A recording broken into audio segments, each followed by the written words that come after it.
Good evening, I'm Graham Kennedy. Ken Sutcliffe and I will bring you the news coast to coast. Ken, is there any news fit to see on this Anzac evening, the 25th day of April 1988? Too soon.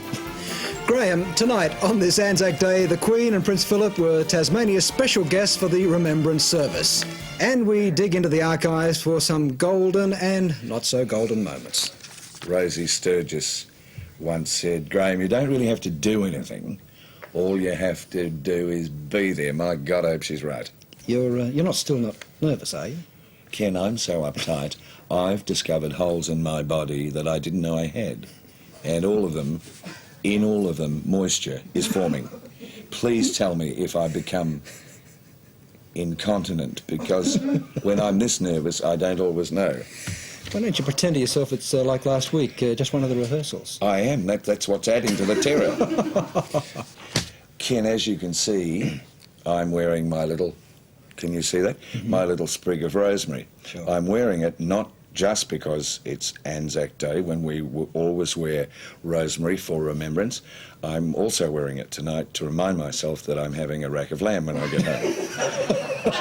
Who was it who said rosemary for remembrance? I'll tell you who said that, Ken.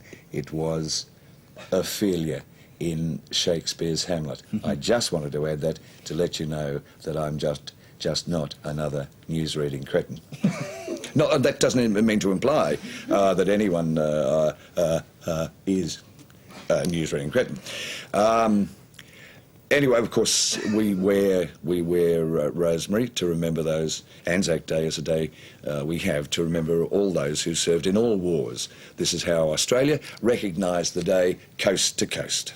The National War Memorial was bathed rose red, symbolism marking gallantry and sacrifice from Gallipoli to Long Tan. And it was fitting that for the first time Vietnam veterans joined the haunting candlelit dawn service inside the memorial. It was cold, just 3 degrees, but the crowd was one of the biggest ever, watching and remembering as Governor-General Sir Ninian Stephen lit the eternal flame. As dawn began to wash the sky with the purest of blues, the ceremonies moved just outside the memorial's western wall. The Governor-General and an Army Honour Guard unveiled a monument to one of the greatest of the legends of Anzac, a life-size statue of Simpson and his donkey. For the Anzacs, the chief guests were Her Majesty the Queen and His Royal Highness the Duke of Edinburgh. Following the salute to the Queen, she expressed her delight at being in Australia once again for Anzac Day. Each Anzac Day, when the last post sounds, Australians honour those who served. That is why, once a year, on this solemn day, the bugles sound all over Australia, lest we forget. The Queen and the Duke of Edinburgh then chatted with ex-soldiers, men and women. For 98-year-old Hilton Crook, Anzac Day is one that reunites mates. At the going down of the sun and in the morning, we will remember them. Anzac Day in Melbourne got underway in traditional form with about 6,000 people attending the dawn service at the Shrine of Remembrance. Later in the morning, about 15,000 ex-servicemen and women, as well as current members of the armed forces, marched along Swanston Street and St Kilda Road to the shrine. Cheering them on were tens of thousands of Melbourne people who lined the route, while overhead the Air Force offered its own salute. Good on you, fellas. Have a good day now. The ranks of the diggers from both world wars are now thinning, but they were bolstered this year by Vietnam veterans and their families. Once at the shrine, all generations came together to remember those who made the supreme sacrifice. About 400 soldiers and sailors attended a dawn service aboard HMAS Tobruk at Whyalla. As with all dawn services held around Australia this morning, it was time to remember the sacrifices made by past generations. Later in the morning, the troops helped boost the ranks of local ex-servicemen taking part in the traditional Anzac Day marches. They're in the Iron Triangle for one of the biggest military exercises ever seen in this state. By one estimate, 70,000 people turned out, many of them children. In superb conditions, it was Sydney's biggest spectacle since Australia Day. But while the young flapped the flag, the day belonged to the diggers. In the fear and alarm, you did not desert me, my brothers in arms.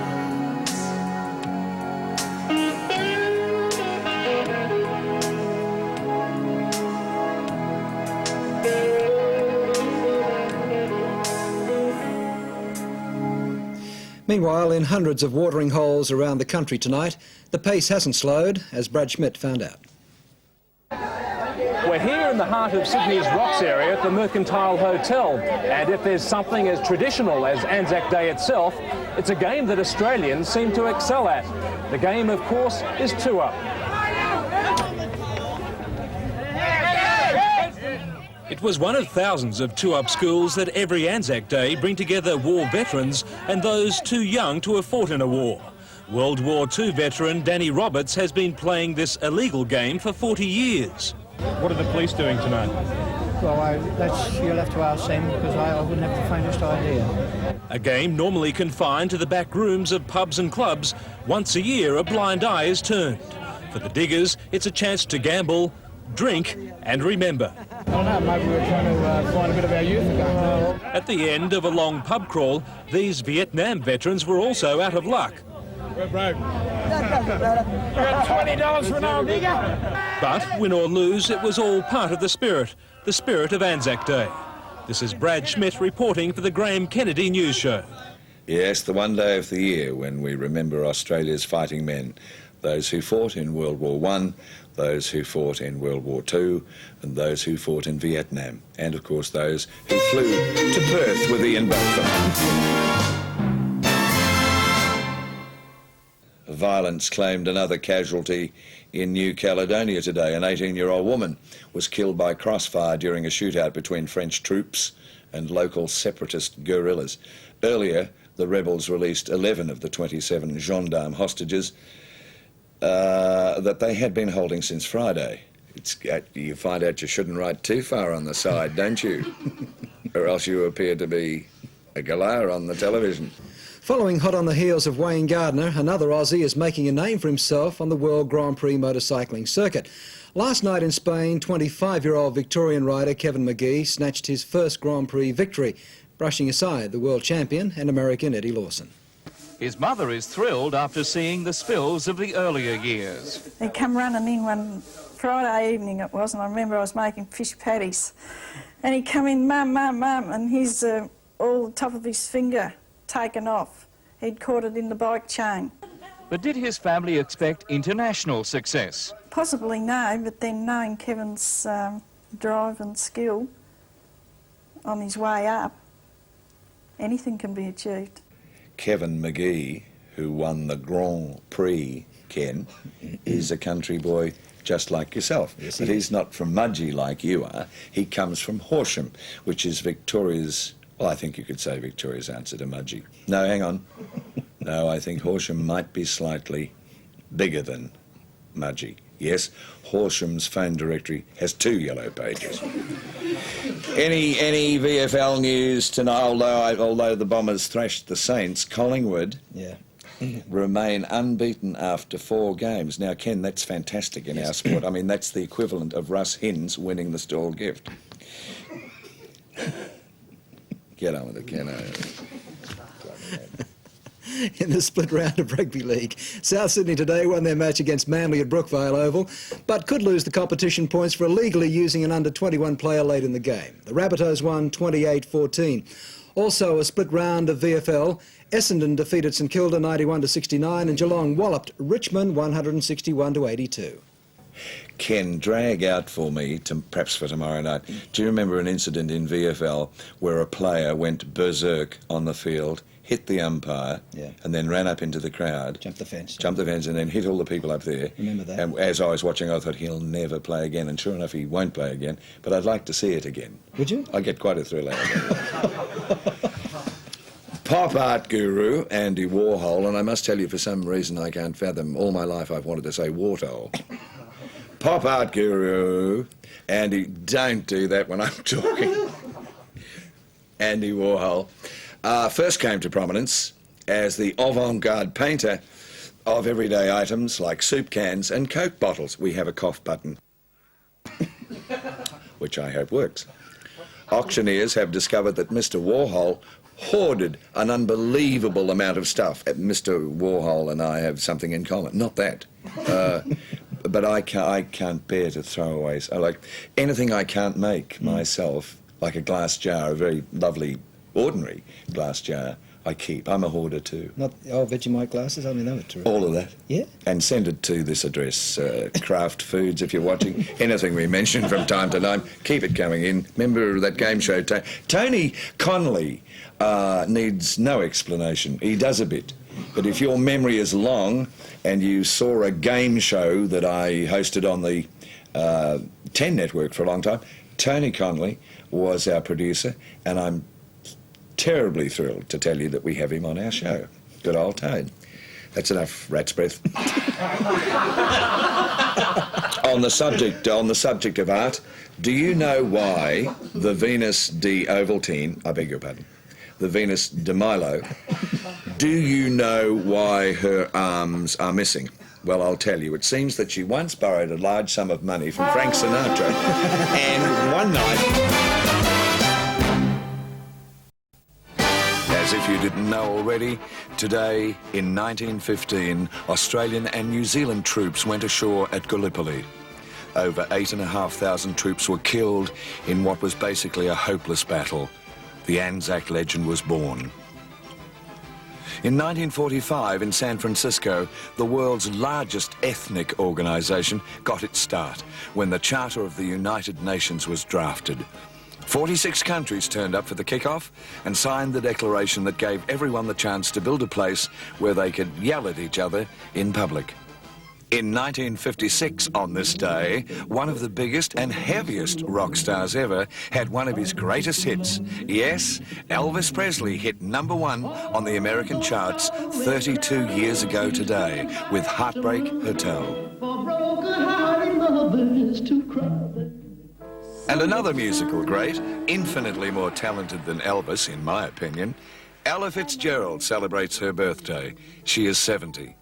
Her birthday is being celebrated in Queensland as star witnesses are expected to sing up a storm in her famous inquiry. It's not right and it's not fair. What isn't? Ella Fitzgerald's left leg. Yes, we know, don't ring. We know that was a tasteless, execrable remark. All God's children are weeping. And believe me, I know what it's like because I have sinned. I only did that because we've been doing that all last week, and for some amazing reason it affects Camera 3, whose name is Michael Keogh, amazingly. Praise the Lord and pass the Kenny Sutcliffe, pass the ammunition. What have you got? Defence Minister Kim Beazley is under pressure to resign tonight over allegations he misled Parliament about the dangers of storing ammunition in city areas. Mr Beazley has admitted an answer he gave may not have been complete, and tonight he's ordered a report from his department into other allegations that senior officials covered up safety failures. Jane Phelan reports. Attending an official engagement in his hometown of Perth today, the Defence Minister was clearly unimpressed over the allegations. The first reaction was to ask immediately for a report from the Secretary of the Department, and that's what we're going to get.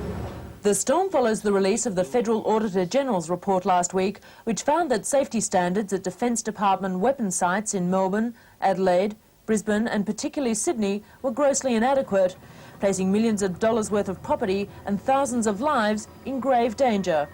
But according to a Melbourne newspaper, the Defence Department deliberately covered up its failure to comply with proper safety standards. And while knowing of the risk, senior officers conspired to dupe both the Minister and the Parliament. And for that, the opposition says the Minister must go. It's just not good enough to have a major department of the Australian government feeding this rubbish information to a minister and then he getting up, not bothering to check it and regurgitating it in Parliament. While he fully intends to wait for the outcome of that investigation, Mr Beazley says those opposition calls for his resignation are nonsense. The Minister says he expects the report on the matter shortly. Jane Phelan for Graham Kennedy's News Show. our archives segment won't be long, will it, Tone? Should be on earlier, I think. Don't you think? Yeah. I sometimes produce as I go. With Anzac Day just about over for another year, it's a good time to think about this little statistic. In 1987, 38,400 items of unexploded ammunition were found around Australia by the Army's Explosive Ordnance Division. Thousands of people still have souvenirs that could quite easily send your vital parts hurtling through your neighbour's window.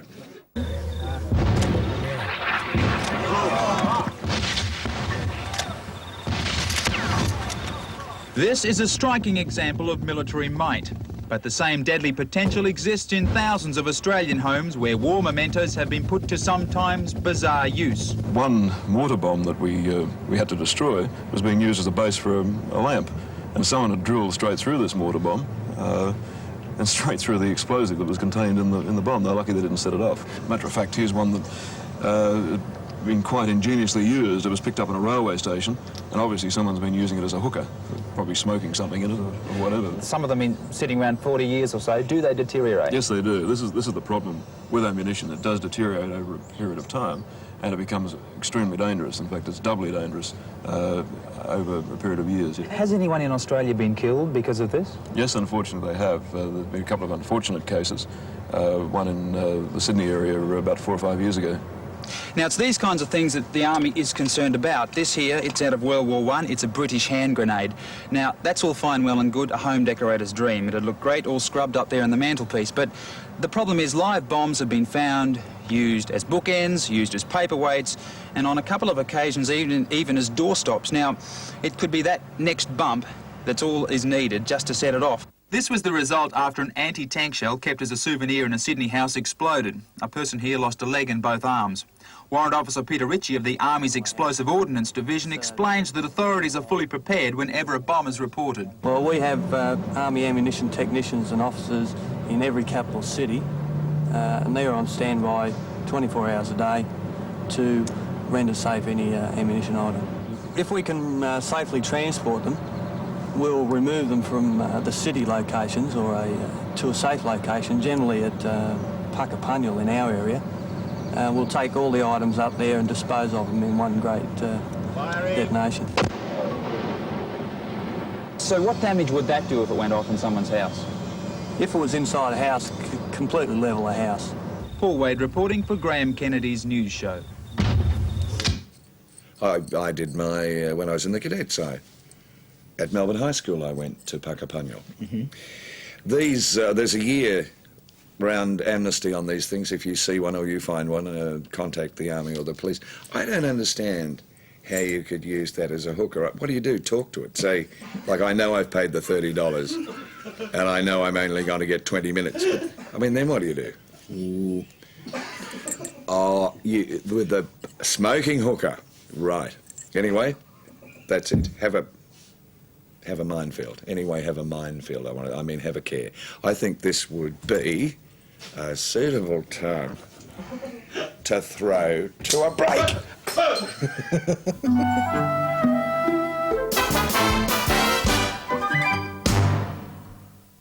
Still to come, who will spill the beans tomorrow at the Fitzgerald inquiry? Does Vince mince hints? And we ask why hundreds of people come to Australia to ring them bells. In Melbourne tonight... What a great name for a show. Yes, it is, isn't it? Go on. Is there a happy ending to a major police emergency service rescue? After a 26-year-old man fell 50 metres down a cliff at the station beach near Cape Otway. The injured man was one of a group of 4 hiking in the area when he lost his footing and fell over the cliff this afternoon. He landed on a rocky ledge just above the waterline. Police called in a rescue helicopter to winch the man out, but because of high winds and rain, the helicopter was forced to pull out. Later, it returned, and with the help of search and rescue squad members lowered down the cliff, the man was winched into the chopper. After the 4-hour drama, he was flown to the Cape Otway Lighthouse and transferred to an ambulance which took him to the Apollo Bay Hospital. He's reported to be in a satisfactory condition with a broken leg and other minor injuries. Peter Hitchener for Graham Kennedy's news show.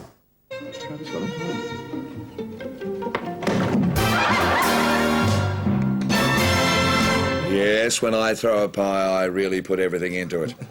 That introduces what I hope will be a regular feature on our show. You see, I'm celebrating my 31st year in television. And no, we're trying to think, is there anyone else on air tonight that was on in 1957? We couldn't think of anyone. Some very clever people at GTV9 in Melbourne, led by Paul Wade, are hunting through the archives and finding repeatable moments from the past. Now, you didn't need to drop any hats for Bert Newton and I to burst into song. Producers would say, Ken, things like, what'll we do here? And I'd say, I know, Bert and I haven't sung without you for nearly 2 weeks, we'll do that. Producer would go, oh, God, that's terrific, Graham. Yes, that's what we really need. Anytime you're ready. Something for us here tonight. I'm not sure that I can do anything for you because it's not in my contract. You see, Harry Miller said that I mustn't perform. I'm allowed to come out in my suit, but I'm not allowed to perform. No, I think you've gotten the wrong idea. Just do something for us. I'll tell you what, here's a good idea. What about joining me in a round? Oh, I thought you'd given that up. No, you're back on it, aren't you? I don't mean that. Well, listen, what I mean is a song of some kind. Well, listen, let's do the one we always do. All right? All right. Without you, I'm nothing. Without you, I'm nowhere. Without you, my life is stormy. And old pal, I've got no doubt. Without you here fighting for me, they're gonna count me out. Oh! Without you, all my kicks are gone. Say, without you, I just can't go on. The moon won't shine. And the day won't dawn. Without who? Without you, I'm zero. Without you, I'm minus. Without you, there is no tomorrow. Without you, too well goodbye. I've got bitter tears and sorrow. I think I'm gonna cry. Hey, without you, summer, I'm the least. Hey, without you, beauty, I'm the beast. I'm dead. He's gone. I'm gone. Deceased. Without who? Without you. Without you. Without you. Without you. Without you. Without you. Without you.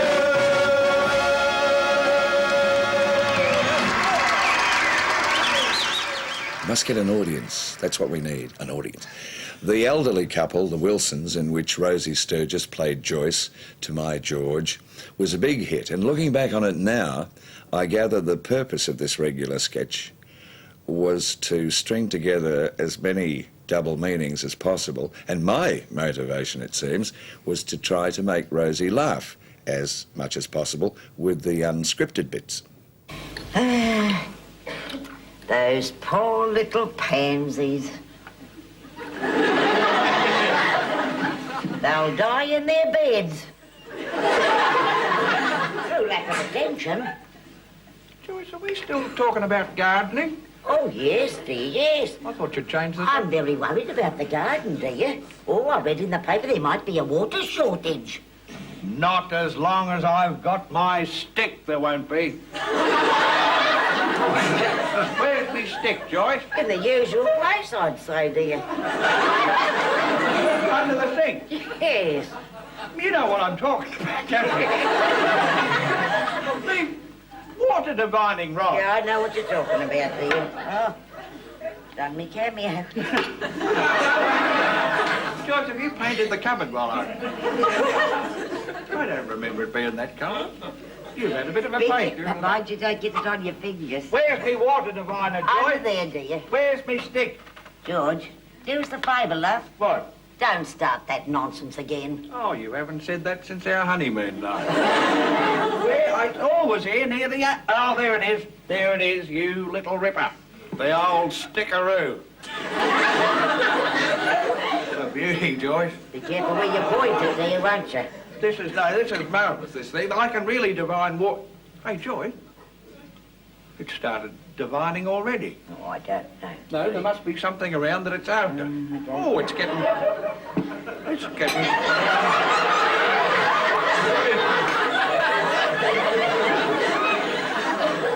Joyce, you'd be amazed what's going on there. Would you just sit down and have your breakfast like a good... No, it started. It's getting... It's got quite a shudder up, Joyce. It's doing it behind your back now. Whoa! Pointing towards the fridge. Hang on. Hey, look, Joy. It's working. Oh. Oh, it's getting more violent.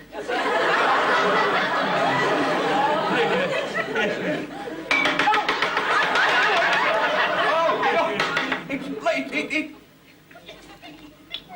Oh, kill that bloody milkman. Rosie and I could do the Wilsons for you live tonight, but of course we wouldn't need the makeup or the wigs now. Let me know if you'd like to see more of our archival stuff, more of those TV memories. Write to Graham Kennedy's news show, care of this station. If you want to write direct to the show, address your letter to Graham Kennedy's news show at our box in Willoughby 2068. Now, if you want the letter to come to me direct, write personal in the top left-hand corner.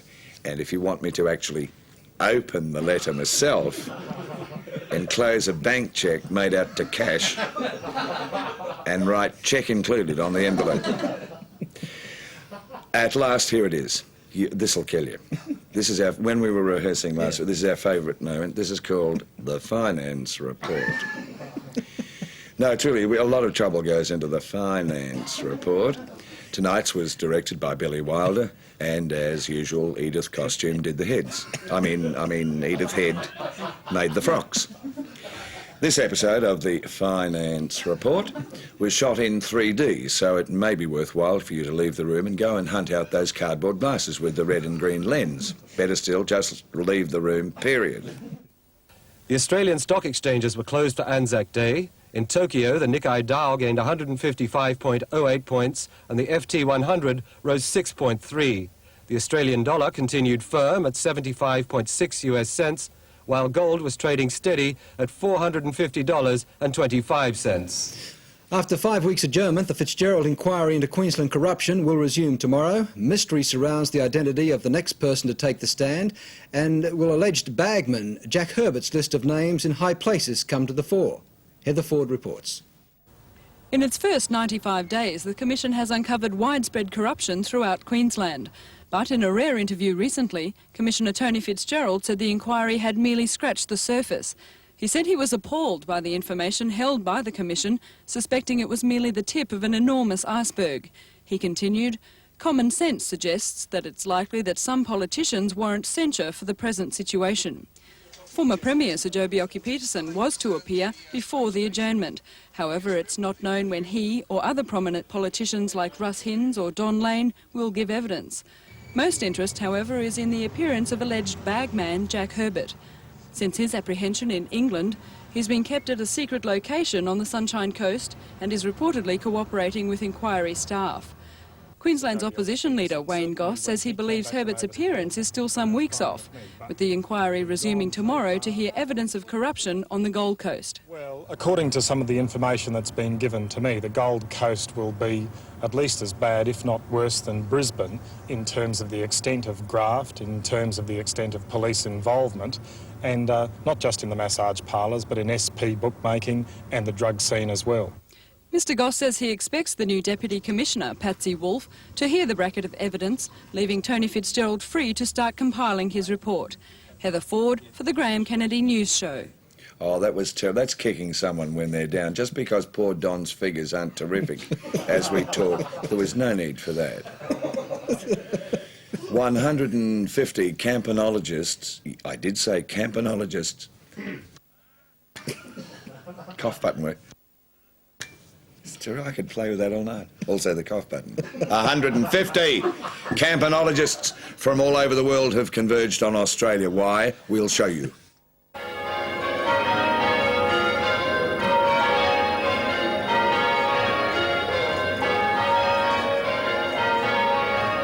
To many people, the peal of church bells is just a reminder that it's Sunday, or that there's a religious ceremony going on. But for a select few, bell ringing is a serious activity. So serious, in fact, that 150 bell ringers have gathered this weekend for the 26th Annual Ringing Festival. And off you go up the stairs. Look, Daddy, drill's going. Go on.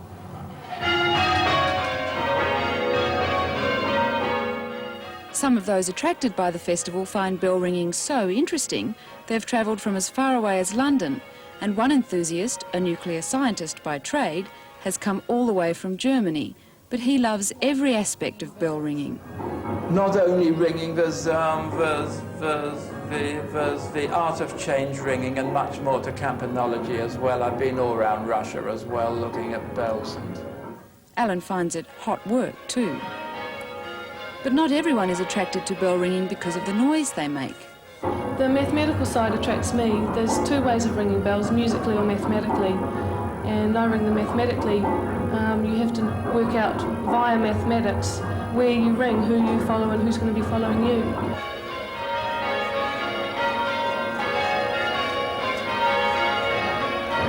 Many people would consider it a dying art, but we would disagree.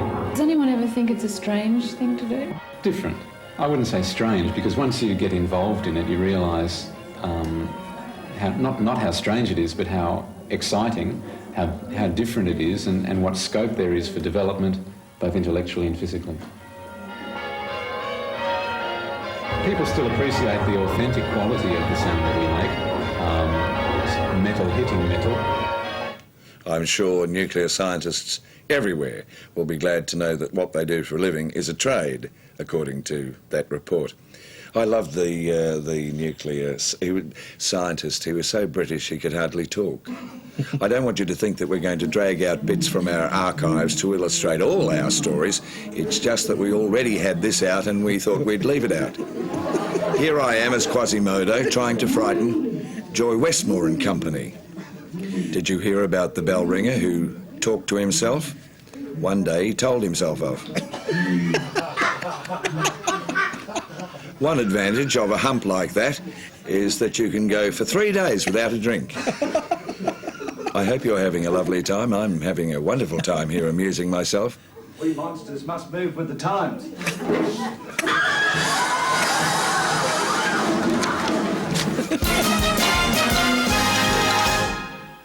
A huge dust storm rolled through Adelaide today, creating havoc as visibility was reduced to just a few metres.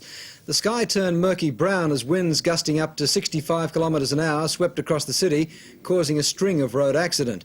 This truck was blown on its side, crushing a small car. Amazingly, no one was hurt. Tow trucks were called in, but they too had problems as they battled the storm, which left vast areas of the city covered in red desert dust. What do they have a string of, Ken? Just a moment, Graham. Road accidents. Road accidents, yes. More than the one. Yeah. Terrific. And now, tomorrow's weather. That is a guess at what the weather will be where you are tomorrow, give or take 18 degrees. And if you're planning to go to do anything particular tomorrow, I hope you're not planning to do it in Adelaide, because that sounded rather bad. I wouldn't take too much notice of this, because when we rang the bureau, the bloke who answered was singing Danny Boy in a fairly thick accent. Oh, begorra, look at the poor dead seagull. Where? Adelaide becoming fine with temperatures between 13 and 20. Brisbane, a fine sunny day, 15 to 26. For Canberra, also a fine day with temperatures ranging between 4 and 21. Hobart, local showers unfortunately, 11 to 16. Melbourne, also a few showers, 14 to 18. For Perth, a pleasant day, 13 to 25. And Sydney, partly cloudy and a temperature between 14 and 24.